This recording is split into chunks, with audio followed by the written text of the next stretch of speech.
I came across a discontinued Acog at the range last summer, the rare 1.5 power ta44-5. This lower power Acog has a super forgiving eye relief starting up close at 1.5 inches, which for former military guys who shoot nose to charging handle won't mind. This does create a large black eye box being this close due to the small front objective lens. You also lose a bit of your peripheral vision when shooting with both eyes open this close, so if we come back from the rear objective, we get an amazing 4-inch eye relief, almost similar to using a red dot. This long eye relief is the best feature of this optic in my opinion, which allows you to have an amazing peripheral vision when shooting both eyes open.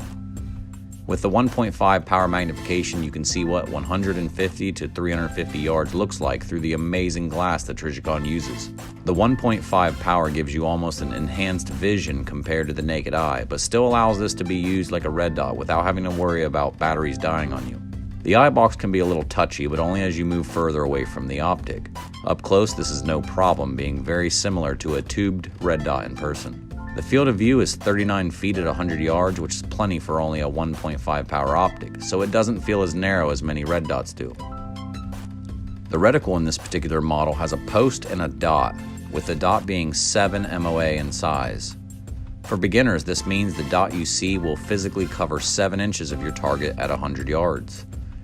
If we had a robot army show up from another galaxy far, far away that just happened to be the same size as an average adult human torso of 19 by 24 inches, this dot would cover 7 inches of their torso at 100 yards. At 200 yards, it would cover 14 inches since we get smaller as we get further away. And at 300, it would cover 21 inches, which is where this optic becomes a setback in my opinion.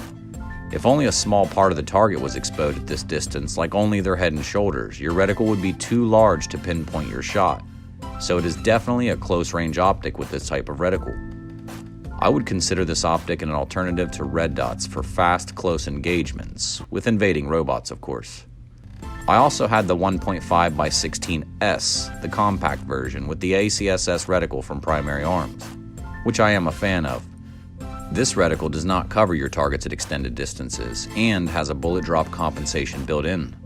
But the eye relief was terrible in comparison, forcing you to always be up closer to the optic. Now between this compact version and the ta44-5 model, I would definitely choose this model for its longer eye relief. Since this optic is discontinued, you may want to get the newer 1.5 by 24 from Trijicon. It has the longer eye relief, a larger front objective, and more reticle options that don't cover your target past 200 yards. The weight difference isn't noticeable in use between the two, and it will serve you well if you decide to pick one up.